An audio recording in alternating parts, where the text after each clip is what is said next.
अगर आप हमारी मिनिस्ट्री में अपना आर्थिक योगदान देना चाहते हैं, जैसे कि दशमांश या भेंट, टाइथ और ऑफरिंग, तो आप इस क्यूआर कोड को स्कैन करके हमें अपनी पेमेंट कर सकते हैं। या फिर आप 7303643550 पर हमें पेमेंट कर सकते हैं। क्या परमेश्वर पहले से किसी को स्वर्ग और किसी को नर्क के लिए सृजिता है? ये क्लास थोड़ी मुश्किल है समझने के लिए, इसलिए इसे अंत तक पूरा देखिए और ध्यान से देखिए, और हो सके तो 2 बार देखिए, तभी ठीक से ये अध्याय समझ आएगा। इस वीडियो को बीच में ही मत छोड़ देना ये कहकर कि भाई समझ नहीं आ रहा है, चलो छोड़ो, बाद में कभी समझेंगे। नहीं, फोकस करके प्रार्थना पूर्वक इस वीडियो को देखिए, सब समझ आ जाएगा। रोमियो की पिछली क्लास में मैंने बताया था कि रोमियो के इस 9वें अध्याय को कैल्विनिज्म वाले ये समझाने के लिए इस्तेमाल करते हैं कि परमेश्वर पहले से ही किसी को तो स्वर्ग के लिए बनाता है और किसी को नर्क के लिए, और इसमें मनुष्य कुछ नहीं कर सकता, उसे बस स्वीकार करना पड़ेगा।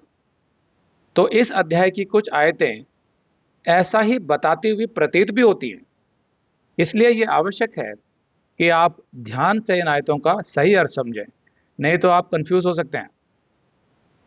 पिछली क्लास में मैंने परमेश्वर की संप्रभुता के विषय में समझाया था, गॉड्स सॉवरेंटी, जिसका अर्थ होता है कि परमेश्वर जो अपने मन में ठाने उसे करने का वो अधिकार भी रखता है और सामर्थ्य भी। सरल शब्दों में कहें तो परमेश्वर जो चाहे वो कर सकता है और कोई उसका विरोध नहीं कर सकता। लेकिन साथ में ये भी है कि परमेश्वर मनमानी करने वाला अन्याय परमेश्वर नहीं है, बल्कि प्रेम, करुणा और दया करने वाला न्यायी परमेश्वर है। जब हम परमेश्वर के इन गुणों को जान जाते हैं तो हम समझ जाते हैं कि परमेश्वर के सभी फैसले हमेशा अच्छे के लिए ही होते हैं, भले ही वे फैसले हमें पूरी तरह समझ नहीं आते। तो परमेश्वर के ये सभी गुण उसकी संप्रभुता के साथ साथ ही चलते हैं। तो आइए इसी बात को ध्यान में रखते हुए आगे की आयतें पढ़ते हैं। रोमियो को 9:13, जैसा लिखा है कि मैंने याकूब से प्रेम किया परंतु एसाव को अप्रिय जाना। इस आयत के विषय में मैंने पिछली क्लास में समझाया था कि यहाँ परमेश्वर व्यक्तिगत तौर पर याकूब और एसाव के विषय में नहीं कह रहा था, बल्कि आगे जाकर उनसे निकलने वाले राष्ट्रों के विषय में कह रहा था। याकूब से निकलने वाला राष्ट्र इज़राइल और एसाव से निकलने वाला राष्ट्र एदोम, जैसा मलाकी 1:2-3 में लिखा है। एक राष्ट्र के रूप में एदोम सदा परमेश्वर का कट्टर विरोधी रहा और इसीलिए परमेश्वर ने उसे दंडित किया। लेकिन इज़राइल में से कई सच्चे भविष्यद्वक्ता और राजा आए जिन्होंने परमेश्वर का भय मानते हुए इज़राइल राष्ट्र को ऊंचा उठाया, और अंत में इज़राइल में से मसीहा भी आया जो पिता परमेश्वर का प्रिय पुत्र था। परमेश्वर संप्रभु है, he is a sovereign God. वो जो चाहता है वो करता है, लेकिन वो कभी भी मनमानी नहीं करता, बल्कि सदा न्याय करता है, और अपनी सभी बातों में वो हमारे भले के लिए ही काम करता है। वो विश्वास योग्य है, इसलिए वो उन सभी का उद्धार करेगा जो उस पर विश्वास करते हैं।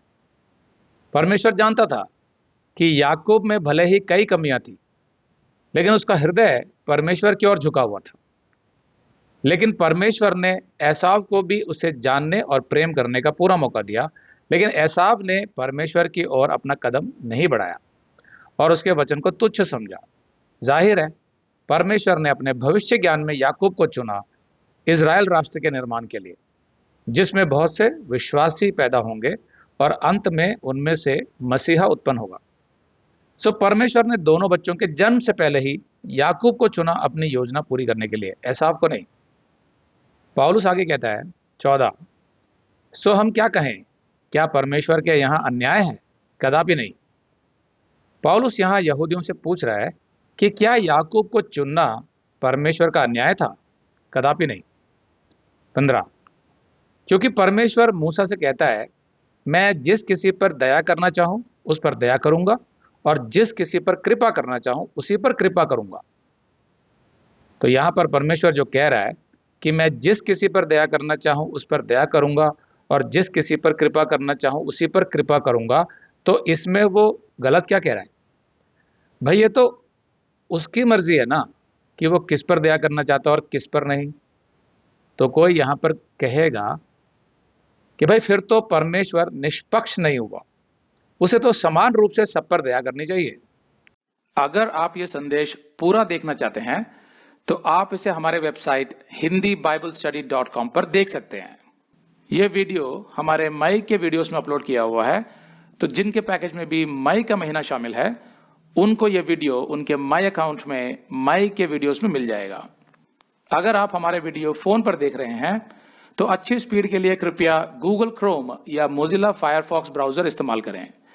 तो इनको डाउनलोड करने के लिए आप प्ले स्टोर में जाएं और ऊपर गूगल क्रोम टाइप करें, फिर आप गूगल क्रोम ब्राउजर पर क्लिक करें और उसे इंस्टॉल करें। ये एकदम फ्री है। इसी तरह आप मोजिला फायरफॉक्स टाइप करें, फिर आप मोजिला फायरफॉक्स ब्राउजर पर क्लिक करें और उसे इंस्टॉल करें। यह भी एकदम फ्री है। इसके बाद आप गूगल क्रोम ब्राउजर को क्लिक करके उसे खोलें और उसमें hindibiblesteady.com टाइप करें, मतलब पूरा hindibiblesteady.com एक साथ बिना किसी गैप के। तब हमारा वेबसाइट गूगल क्रोम में खुल जाएगा और आपके वीडियोस अच्छे से चलेंगे। इसी तरह आप मोजिला फायरफॉक्स ब्राउजर भी क्लिक कर सकते हैं और उसमें भी बिना गैप के hindibiblesteady.com टाइप कर सकते हैं। उसमें भी हमारे वीडियोस बिल्कुल आराम से चलेंगे। इसके अलावा अगर आप चाहें तो बेहतर स्पीड के लिए आप वीडियो के नीचे बने प्ले बार पर सेटिंग्स का चिन्ह दबाकर 240p 240p सेलेक्ट कर सकते हैं, जिससे आपका बहुत ही कम डेटा खर्च होगा। 240 सेलेक्ट करने के बाद आप वीडियो के बाहर कहीं भी क्लिक कर दीजिए, फिर वीडियो को पीछे ले जाकर शुरू से देखिए।